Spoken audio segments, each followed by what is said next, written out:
Joseph, a young boy in Zion's camp.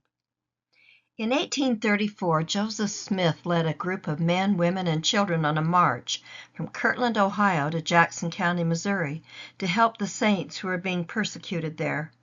L. O. Littlefield was a young boy in the camp, and he later relates this experience with the prophet Joseph Smith. As I was then so very young, I was naturally enough not made acquainted with the intricate or minute order in which the camp was organized for traveling, but I remember that they were classed into messes of tens, for purposes of cooking, washing our clothing, eating, sleeping, etc. While there, the men were paraded outside of the camp for exercise and instruction.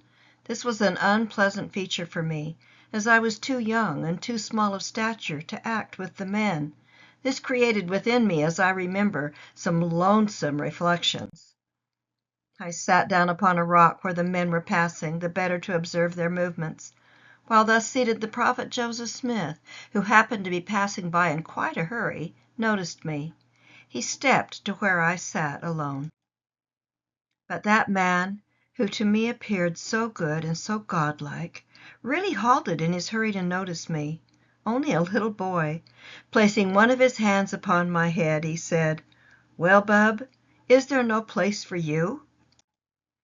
This recognition from the man whom I then knew was a prophet of God created within me a tumult of emotions.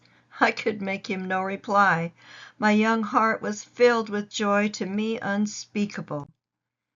He passed on and left me in my lonely attitude, for he was then in quite a hurry to accomplish something pertaining to the movements of the men, which could not be delayed.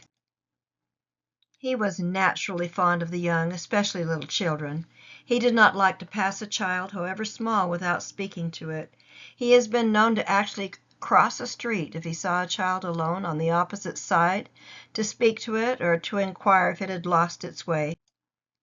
These little acts of human sympathy were prompted by those innate qualities implanted in his heart, which rendered it so easy and natural for him to be ever prompt in administering kindness and rendering aid to all who chanced to move within his accustomed rounds of life. I have made allusion to my first introduction to an acquaintance with Joseph Smith, the God-chosen prophet of the 19th century.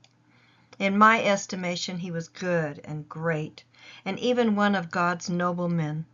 My subsequent acquaintance with him proved to me that my first estimate of his true character was not too highly formed.